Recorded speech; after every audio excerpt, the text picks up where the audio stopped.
fruit trees, FISA, the State of the Union, and General Scott Perry on this week's episode of Fresh Freedom.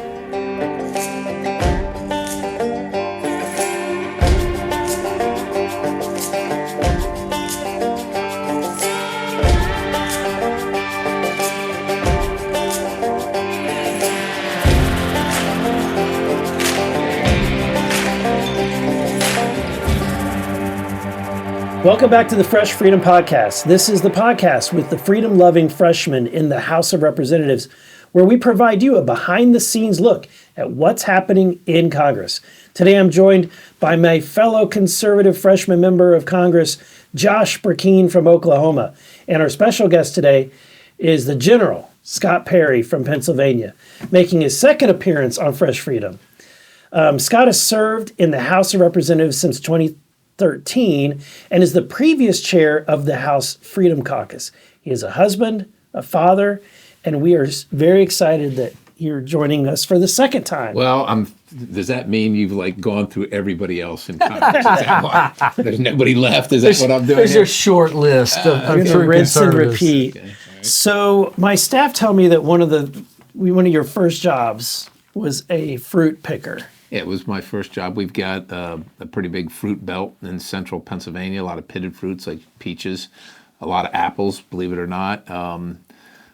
Make a lot of applesauce and that kind of thing. But when you're 13 and your parents are at each other and you got to get out of the house and your family doesn't have any money, right? But you don't have, what skills do you have when you're 13? Exactly. Here's the skill you have. You can show up on time with a good attitude. Yeah. Now, picking fruit is hard work, and we keep on hearing that Americans won't do it. But as far as I know, Americans will do it, and I did it. So you were a pilot. Yeah. Before you were a pilot, stacking and piling fruit. Yeah, piling it up, man. It up, yeah. And if you ever pick blueberries, people go to the store and get a quart of blueberries. I just want you to know how long it takes you to pick one little blueberry at a time and fill up a quart, because you get paid by the piece, like the quart. Right. You get paid by the quart. They paid for production, not just being out there. They want you had to produce something. So it's hard work. But it's honorable work. Where did you do this?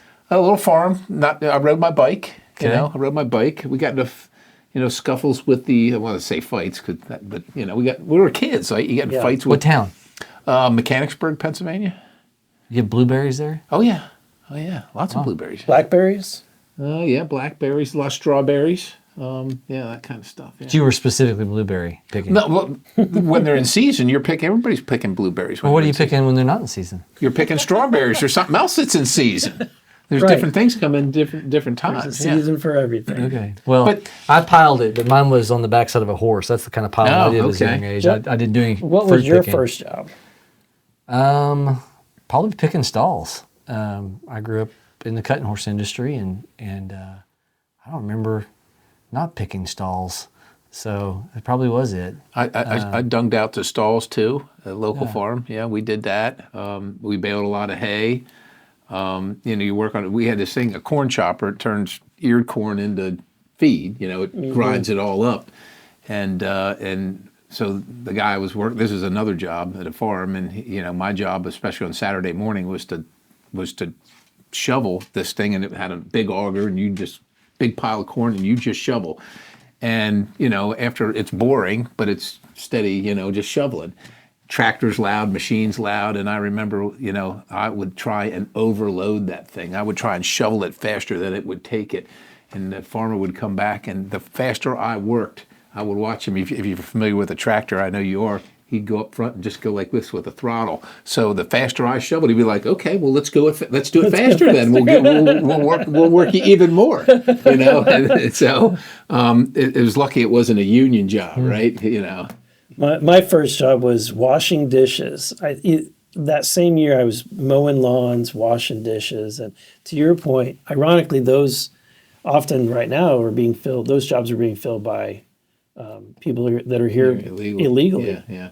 I mowed lawns up the street too. I mean, you don't have any skills. You can show up on time with a good attitude. That's a skill. Mm-hmm. It still is today. But one of your recent jobs was being the chairman of the Freedom Caucus. Best job ever. How does that compare to to He was a helicopter pilot also, to right? picking berries. Let me see. How is being chairman of the Freedom? Well, both are hard work. I can tell you that. Both are hard work, and both are very satisfying. It was really the honor. You get selected by your peers to be the chairman of the Freedom Caucus. It's not I vote a certain way, I contribute a certain amount, or what. It's none of that. It's, your peers say, we want you to lead us, and that's the highest honor I think you could ever have. And I kind of picture, and I've told you guys this, so I'll tell you folks this. I picture the folks in the Freedom Caucus kind of like modern day. In modern times, the people that founded our country, that hid out in taverns and worked under candlelight against the most powerful operation on the planet, which was then the British government, right? But now it's the Freedom Caucus guys essentially pledging their lives, their fortunes, and their sacred honor, just like the founders of our country did.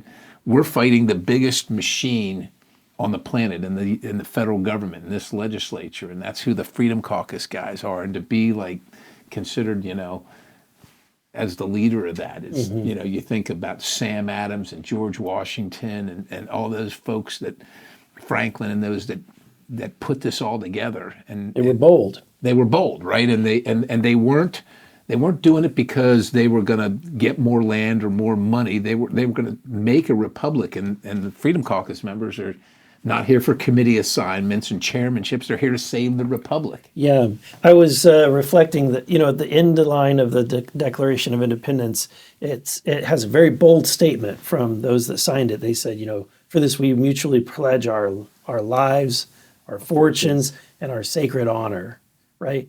We serve with people. I'm not sure that they would pledge those today. Well, I'm not sure they'd pledge any one of those things. In fact, a lot of times we've got a lot of comments that I hear are, well, we won't get reelected, or we won't keep the majority. So you compare the keeping of the majority to saving the republic. Yeah, right. Yeah. It's hard to take sometimes. I do want you to talk about your military experience, because I think Eric introduced you as a general. So tell the audience what you did. So I all these things have a story, but I grew up like a weed. My mother, single mom. All those berries you were eating, picking berries. Supposedly you were stacking them, but right. But long story short, I got to the end of my high school experience, and I didn't really have a plan. We didn't even know what college was, and for my friends that were going to college, I thought, "What are you, crazy? We're just getting out, and now you're and you're going to pay for it too? What are you, nuts?" So I was just happened to be seeing this girl that I had fallen for, and I went to her home for dinner, and her father said to me, "Young man, what's your plan past graduation?" And I said, "Well, I really don't know what I'm going to do." And he said, "Well, I've got a plan for you." Now, I didn't know it at the time, but he was a recruiter for the U.S. Army. Wow. So shortly thereafter, I became a private. I went to basic training, and I enlisted, and I figured I'd try that out.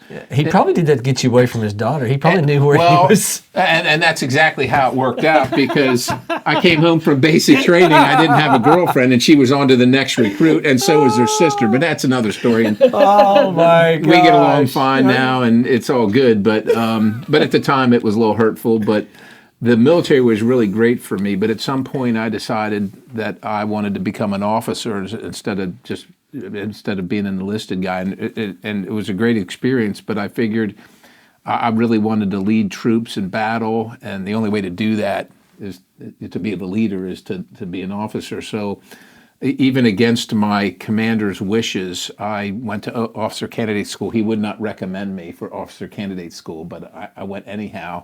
And I became the president of my class in officer candidate school. And then when I get out, you got to pick a specialty. So I originally was going to be a field artilleryman, go to Oklahoma and Fort Sill, but the waiting list was too long. I was tired of waiting, so I thought, well, I had a stepdad once who was a pilot, and they met. My mom and him met. She was a stewardess. That's what they called them, flight attendant back then, a stewardess. And I thought, well, maybe I'd like to fly. I never had any experience or anything, but I went and took the test, took the physical. I got orders. going to flight school, and Wow. that kind of rest was history. So I got to fly almost every aircraft, rotary wing. That's helicopter, rotary wing. I got to fly almost every rotary wing aircraft in the Army inventory during my career. I was an instructor pilot, did high altitude training, all that kind of stuff, and I commanded at the troop level, which is the same thing as company. The battalion level, the brigade level, and I was the assistant division commander of the oldest actively serving division in the country, and I was also the assistant adjutant general for the state of Pennsylvania when I retired. That's So awesome. it was good for me. So Well, I you say think this there's- context is important, though, for when you talk about founding fathers and what they were willing to, do on behalf of their country. The military experience, where you experience things that I've done experience. Being the chairman of the Freedom Caucus was kind of like I commanded a task force in Iraq, and 800 to 1,000 souls at any given time, because your unit kind of grows and detracts when units move in and out of it. For a year, I was there. Our area of operations was the size of the state of Georgia. So I had people from southern Iraq the whole way to Tal Afar, which was in northern Iraq, and we flew all combat mission sets and sandstorms and being shot at and all that stuff. And it's kind of like being in the Freedom Caucus, right? And so you're no longer the chair of the Yeah. Freedom Caucus. You gave up the chairmanship, very much similar to George Washington, kind of stepping aside. What's it feel like to lose power? It has to happen, and well, no, I mean, you want to at the way he asked his lose power. I think that every organization needs a new perspective on occasion. And I will tell you, when you're the chairman of the Freedom Caucus, it becomes kind of like your life. Your whole life is centered around it. People are depending on you. People were looking in your telephones. Well, the FBI was looking at my telephone, yeah. Department of Justice wanted to check that out. So I don't know if that had anything to do with the Freedom Caucus, but Surely not. It surely had nothing to do with it at all. But I will tell you, it is kind of hard to walk away, but you know that the organization needs a fresh look, a fresh invigoration of leadership, some different ideas. Times change, and quite honestly, oftentimes leaders don't know that they get tired and they get kind of mired, and so you both, for everybody's well-being, there's nothing wrong with stepping aside and letting someone else. There's a lot of capable people in the Freedom Caucus that could lead, and they got to have a chance. So FISA. Talk Yeah. about FISA, given what you experienced Foreign with your intelligence surveillance. So your phones were taken. Yeah. And invasion of your privacy. It had to be just a shock as a member of Congress that something like that would happen to you. It was a shock. I watched other people suffer the same fate, and I thought, I just can't imagine they would do that to a member of Congress, because we're protected by Article 1 speech and debate, right? Where the founders said we don't want the executive branch to be able to use your conversations and your votes to coerce you to vote a certain way. Yeah. And so they wrote that in there, and I thought surely they wouldn't. And plus, I hadn't done anything other than what Democrats had done. I objected to the electors of Pennsylvania for legitimate reasons. And I thought that there should be somebody investigating the claims about the 2020 election, and the Attorney General wouldn't do it. So I talked to this guy who the president was interested in serving as the Attorney General. But those two things, I think, caught the interest of the Department of Justice. Long story short, I was on vacation with my in-laws and our daughters. My wife and I, we rent a place because we're not wealthy people. We pick fruit when we're young, right? We made our way. But we go to the shore. We call it the shore, the Jersey Shore, the beach in the summertime, and we had rented a house. And I was up early with my father-in-law, and there was the doorbell rang, and I thought, well, we rented the house. Who knows where? Maybe, I don't know. So I went to the door, and we were at the beach, right? So people are in t-shirt and shorts, right? And there's three guys in suits and sunglasses, and they showed me a badge, and they said, "Representative Perry, we're here to seize your phone." That phone, I actually had the phone, and we're here to seize that phone. They knew exactly what, and I put it in my pocket. I said, "You're not taking anything." And then one of them came around and handed me a bunch of paperwork. I'm not a lawyer. It looked official to me. I had talked to attorneys prior to this because of everything I'd seen, and I said, what do I do with an unlawful order that violates the Constitution. They said if they have a warrant, you have to give it to them, just because they will take you away in handcuffs, right? That's what they'll do. So I gave them the phone, and they said, this is the process. We want to look at the phone. I haven't been accused of anything, not the target of it. They told me you're not the target of an investigation, but we're going to take your phone. And they said, do you have any questions? And I said, yeah, I have one question. How did you find me here? Right? It's not my address. No, I don't have any ties to that house. It's just a rented property for a week. And the gentleman he was kind of snide. He said, it's what we do. Well, I knew what they did. They used the same things that they're using to spy on all Americans, the Foreign Intelligence Surveillance Act stuff, without a warrant to find my location, right? They had a warrant to take my phone. They never showed me a warrant about how they found me. Yeah. There was only one way. They used that cell phone. J. Edgar Hoover was spying on elected officials, sure. Members of Congress, the president, the attorney general, you name it. And they had half, or probably a tenth, of the power and the capability that they have today. Right. It's scary stuff. And members of Congress aren't special. We're just people that got up and went to work when we were 13 like everybody else, other than the constitutional provision. But I think the bigger point is that if they're willing to do it to someone like us who is perceived to have some authority and at least some constitutional protection, what's going to happen to the citizen that has none of that and has no means to defend themselves against the most powerful entity on the planet, which is the federal government? They bankrupt you immediately. And demoralize you and destroy your character for nothing. Again, I haven't been accused of anything. I haven't been charged with anything. I'm not the target of any investigation.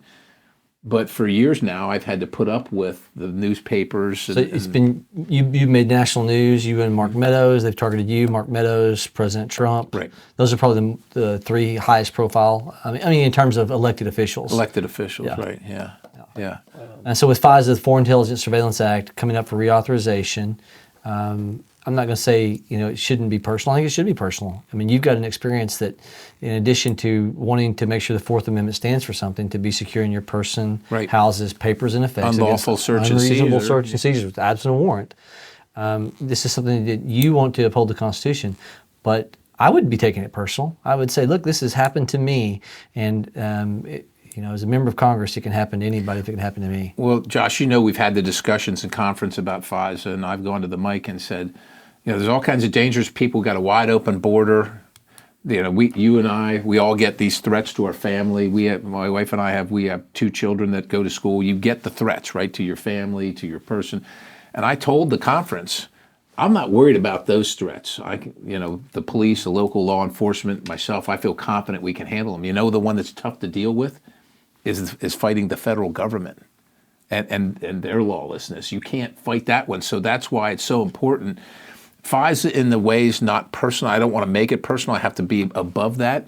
But my constituents, my bosses, your 750,000, your 750,000 bosses, and my 750,000 bosses demand that we do our best to make sure that the federal government is not authorized to spy on them without a warrant. And that's where I'm going to be on that reauthorization. Maybe I should say it this way. I would make sure that my personal example, which I haven't had, Eric hasn't had, is highlighted. Well, I guess what I'm saying, make it personal. It has become personal because the federal government made it personal to you.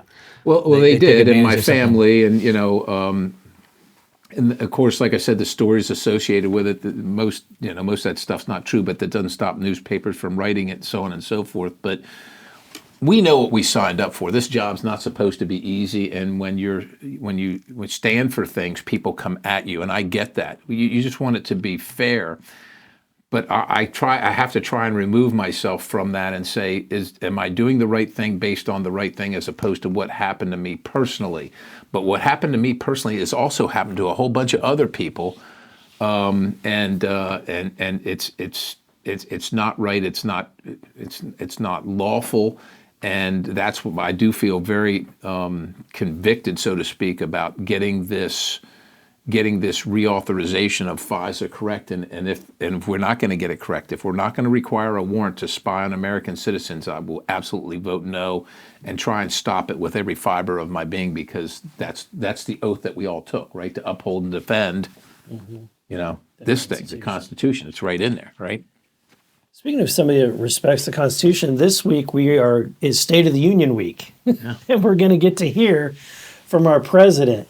Before we talk about the State of the Union, we have a video that I wanted to get everyone's reaction to, and this video, I guess, is from an Italian comedy group, something similar to SNL, and so. I want to see what you guys think. Buonasera, Presidente Biden. Presidente. Okay, so what it has is Good he's evening, Mr. heading to the podium. Biden. And he passed the podium. President. Well, Here we are, President President boy. Biden. Qui. Here, President. Yes. Good evening. Here we are, President. President. as Biden. Yes. Eh? Now it's bad enough said when to American the citizens. President of Israel, The point, I mean, is It's embarrassing. It's embarrassing. It's embarrassing. the computer was lagging. We have a president that's lagging. The stream, he Right. looks like he's lagging when he goes to the podium. And Well, like I said, it's one thing. Americans reserve the right to criticize their leaders. It's one of those long-held traditions of American citizens. We love America. We love our country, and it's our government. We get all that. You can't make fun of it as another country, but we can. It's our country, right? But this is another country making fun of the weakness. Mm-hmm. It's just plain weakness. It's embarrassing. It's absolutely and embarrassing. it's provocative, Yeah. right? When that weakness is provocative, we see what happened. That has consequences. We see what happened in Afghanistan, which has probably led to Ukraine, and then you got China saber rattling with Taiwan. These are you got Iran, you got North Korea, you got they sense weakness and they're going to capitalize and take advantage of it, and that this foreign country can make fun of it while it's sad. The consequences are Yeah. the Chinese spy balloons, a testing of the resolve. Right. And to your point, weakness does invite the wolves, and the wolves are sniffing in the air, and they smell blood. They smell blood in terms of whether it's his indecisiveness or his inability to function to the heightened level that we need a president to heighten. Well, this week, after they give him a bunch of Red Bulls and probably Do you think he's going to miss the podium when he walks up to do the State of the They're Union? going to have him jacked and ready to go. Maybe it'll be a State cue of the with Union. Speaker Johnson standing right there. Maybe that'll be like okay, I stop here. Maybe that'll be. So what do you think that he will or won't talk about? I think he's going to talk. I think he's going to talk about a whole lot of things that we might not believe. Like I think he literally will talk about the border, having created the circumstance on the border himself. He will talk about it, and he will blame Republicans and likely blame President Trump. He will talk about the economy. They just passed or they just rolled out a rule today where these credit card late fees or whatever are limited to $8 or something. Yeah. People. That's I'm sure ridiculous. the people where you live are like they can't afford their bills. A lot of them are living on their credit cards, and they can't afford. They're deciding, maybe a tuition payment or an electricity bill versus medicine, and they can't afford it, and so they're late on their payment. And the president is blaming the credit card company, right? He's created this, so he's going to talk about the economy, the military, foreign policy, the border, and he's going to blame all the shortcomings on everybody else. Yeah, and he's going to talk about the job growth, the number of jobs that have been added since COVID. He's going to talk about how the stock market is an all-time high. But when you actually look into the numbers, the number of jobs people might have more jobs, but it's because They have more everybody's working jobs. They work 2 or 3 jobs, right? 2 or 3 jobs just to pay the bills. Right. And the really good jobs, the full-time jobs that had been benefits, those are fewer. In fact, in addition, if you take out, if you remove from the equation illegal immigrants and the jobs that they occupy, we are down 120 something thousand jobs since pre-COVID levels. This is how they change the numbers. I think you would agree too that he'll talk about, because he just did an event talking about the lower crime statistics. But statistics are going to be lower when you don't report crimes, which is now where we are, right? We don't report the crimes from illegals. people here illegally. They don't even report on citizenship of the person that's perpetrated the crime. You can't even find that out often, even though you might suspect. So the numbers appear to be lower. But if you're living out in the streets, especially, or, you're living in especially one of the cities where this crime is rampant, the story that the numbers tell is one story, but your life is a whole other story. But again, I think he's going to gaslight all of America and act like everything's rosy and everything's great when the experience most people are living is not great. They're having a hard time paying their bills. They feel unsafe in their own communities, and they feel unsafe in the world because of our foreign policy failures. Well, the average cost of a home in America not too long ago was about $160,000. Today, it's $420,000. That is a 260% increase. That's a U.S. specific stat? Yes. Yes. So it's that is a over 200% increase in the cost of a home, and yet the American people did not have their wages more than double during the same time period. In fact, it's only gone up maybe 10% over the same time period. So people are certainly feeling the financial crunch. The people that I represent, I suspect you're the same way. They're suffering. They're having a hard time paying their bills. I am. Like it's we don't go out to eat as much, and and you can't blame the restaurateur, right? If we have a family of four, you like to go out on a Friday night with your family and enjoy each other's company or whatever. That's at least and we're not talking about a fancy restaurant. Mm-hmm. That's $100 bill plus a tip, right? And a lot of families, that's a lot of money to them. They've worked hard. I've got a friend who had a successful barbecue place in one of the communities. I was texting him this weekend. I was asking him, "Are you looking at getting back into that business?" And he said, "Look, the input costs." He said the ability to make a profit, I hear that type of commentary from our field reps who people talking about the input to the grocery cost going up 30%, and how you're going to mark that up to where somebody can come in and to your point, the wages haven't increased that amount to where people can take their family out to dinner, whether it's in the evening or after church or whatever. There's a lot of people around the nation that are struggling. So. Do you think he's going to bring up Alejandro Mayorkas? I'll let you handle that. Oh yeah, I was sitting here racking my brain thinking, what was the point I was supposed to make? That's 4 a.m., getting up 4 a.m. this morning. I think he'll reach out in the crowd and he'll have the Homeland Security and the Judiciary Committee stand up so he can give us a round of applause for pressing on Mayorkas and then ultimately sending that measure to the floor. Mayorkas will be in the chamber, right? Cabinet Secretary. That's right. Yeah, that's right. Supposed to be in the chamber. Yeah. We will have impeached him, and the Senate is acting like there's nothing to see here, and the president might use the occasion to give him a full vote of confidence. Well, you got to remember, right? This is all happening at the border. It's not because President Biden is incompetent in running the border, or it's by accident they just we don't know how to do this, or we're overwhelmed.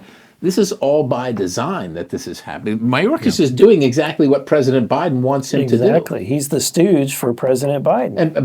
But Mayorkas believes in this himself, what he's doing. He's been known far and wide before he ever got to be the secretary. We used to question him before, and during the Obama administration. He was undersecretary, right? The Obama administration, and he was just as lawless then as he is now. So I think you're right. They might take the occasion to snub their nose at, and the Biden family, with Hunter, with Joe Biden, and how all the other things that are swirling around with the impeachment inquiry have shown utter contempt for the American people. And with Alejandro Mayorkas and the operation at the border, it's just more utter contempt. So why would you be surprised if he would be contemptuous during his speech? Did you see the video of former CBP Director Ortiz talking about, in my entirety of serving under this administration? Hasn't spoken to. He's over all 21,000 of those Border Patrol agents. Yeah, he had never had the president talk to him. Incredible. Ortiz was the one who came before our committee last year and said that the border was not secure. Right, we don't have operational control. And he, to his credit, I asked him a question in one of those hearings. I said, "Do you agree with the president's decision to shut down the physical barriers?"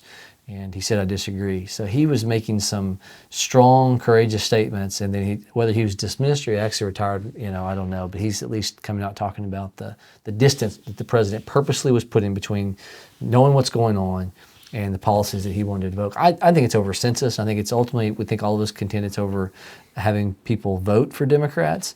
But when you know that you now 8 million in 3 years, plus the other tens of millions that were here prior, and they count in the census. How many residents of Oklahoma? How many people live? 3 million plus. 3 million. So your state times, by the time the administration's done, about Almost 4 three. times your state. Yeah, 3-4 times. What about Missouri? How many people in Missouri? There's over 6 million. 6 million. So he's made So we another could populate us plus- Missouri. Yeah. So every congressional district, 750,000. So you say 20 million illegally. How many rural Republican, because 90% of your rural areas are represented by Republican.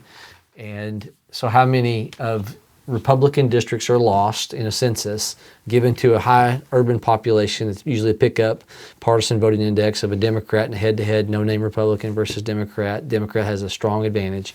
How many times do we see somebody picked up a seat that otherwise would not have been the case had the illegal immigration not continued to be heightened? And I think that's their ultimate play in making them voters long term, like Illinois and New York has. And that's bad enough and that's a cynical way of viewing things, but I think there's some truth to that. Certainly a lot of people do. But then there's the criminal element, the terrorist element, the gang element, the illegal and illicit drug element that's killing over 110,000 Americans annually now, all coming through this wide open border. We've got a phenomenal number of Chinese people coming to the United States illegally. 20,000 since October, Chinese Right, nationals. and nobody leaves the communist country of China without China knowing about it. So they're not sending, it's not some poor lady with her little daughter that's being oppressed and can't, 75% military age men. Right. Who knows who they're sending, right? I don't think they're here looking out for America's best interest, but they're here. No, it's disturbing. And how many minors have they lost? Is it over 100,000 now? Oh, displaced. That's right. That they couldn't. They can't find them. 85,000. They don't know where they're at, 85,000. They couldn't. They had no idea where they're at. Yeah. Yeah, tragic. he's not going to own up to Yeah. his failures and his flaws. There's been this tradition since George W. Bush of during the State of the Union having guests that the president introduces from the upper gallery. I'm pretty sure he's not going to be introducing the family of Laken Riley. Likely not. Student killed in Georgia. Right. Beautiful young lady goes out for a run, and her family and she never gets to live the rest of her life because somebody's here illegally. And there are people that say, well, there's all kinds of crime that happens anyhow. Why, what does it matter if they're here illegally? Well, it matters because the other people that commit crimes in the United States are here. They're U.S. citizens. That is a completely preventable crime, a completely preventable tragedy by not letting people that don't belong here to come here. And unfortunately, this young lady lost her life, and literally nothing's changed, right? Nothing has changed since that. He hasn't reversed course. And That gentleman was paroled in 2022. And the frustrating Paroled by thing, and this this is administration. where we can transition, because the frustrating thing is that the only way to really actually get a real fix on the border and to address the issues that might have happened, that might have impacted Laken Riley, is if we actually stood firm and said, we're not going to pass this budget unless we fix the border, or we're not going to do, 6,000 earmarks. we're not going to do these things unless we fix the border and real fixes in it. But unfortunately, we're going to pass on all that, and we're not going to take a fight. We're not going to take a stand. We're getting ready to pass two. I have. Not- When you not say an we, omnibus. you're excluding the three of us. Yeah, at this table. we are not going to vote for it. But I'm saying the swamp is going to pass. Democrats and Republicans do a suspension of rules. And so, first of all, we should probably explain what an omnibus is, because he just said suspension of the rules. Most people don't even. So we have a set of rules in Congress, right? We have a set of rules, And what it allows for is for every district to have their input. I mean, I think that's so that we have an orderly process. But since you're not on the committee of jurisdiction, the committee that wrote this bill, how do your constituents weigh in? How are their concerns elevated? It would be through the amendment process. But when you suspend the rules, there aren't any amendments, which means we're showing contempt for the American people. That the 750,000 bosses that each one of you have, their voice isn't going to be heard because you're not going to be able to offer an amendment. That's the first thing. And we're supposed to pass it in each individual, subject. Right. The 12 appropriation bills, but instead they're putting it all together in what is called omnibus. Omnibus, right? The bus is going and everything's in it. So instead of having one train car, now you got 2 train cars. So the deal was always right before Christmas, since Congress didn't get its work done to do a budget and to figure out the individual spending bills and pass them. Since that didn't happen, every year before Christmas they do an omnibus, right? And we fought like crazy. We didn't want that because we want the individual bills so constituents or your bosses can say, my person voted for this or my person voted against that, right? And that's how you determine, is this person worthy? But when they put it all together, and it's either vote for that right before Christmas or you get accused of shutting down the government. Mm-hmm. Now, we averted that this year by kicking the can down the road. He said, well, we're not going to do it right before Christmas. We're going to stop this omnibus right before Christmas. We're going to break that cycle, and we're going to move it to January and February. Remember that? Yes. And now... So we've moved it to February and March, and now we're in March. So instead of doing it one time right before Christmas, now we're going to do it 2 times right after Christmas, and it's going to be better. Yeah, 2 more times because we did it before Christmas. Well, that was just a continuing the resolution, not the omnibus. Yeah, we're going to do it twice. Well, we've already kicked the can buses down the road 5 times. That's right. We'll be about 7 times before we're done. Before we're done with last year's funding. This is last year's funding. We haven't even started on this year's funding. It's crazy. I don't know how this town. Something's going to. I've come to the conclusion that DC isn't going to fix itself, and that the American people need to know it's not possible. I don't think that the politicians here have the capability. Some of us don't have the desire. No, they have the capability. They don't have the will. They don't have the will to fix it. It's going to have to take outside pressure, outside forces. But people at home watching this are saying, well, what do you want us to do about it? We voted for you guys. That's what we can do, right? What can we do? We voted. We got you guys. How come it keeps happening? I would just say this, from my perspective as the former chairman of the Freedom Caucus, we need more of these guys. If your member isn't a Freedom Caucus member, you ought to ask them why they're not. And that's a great point, and we'll leave it at that. And thank you to everyone for joining us, and thank you, Scott, for joining us and injecting some conservatism to the American people. And thank you to our amazing listeners. If you enjoyed the banter and the bold ideas, show us some love. Hit the like button, subscribe to your regular dose of freedom, and share it. The Fresh Freedom Podcast is your ticket to liberty. Available on Spotify, Apple Podcasts, YouTube, X, and Rumble. Until next time, stay fresh, stay free. We'll catch you on the next episode of the Fresh Freedom Podcast.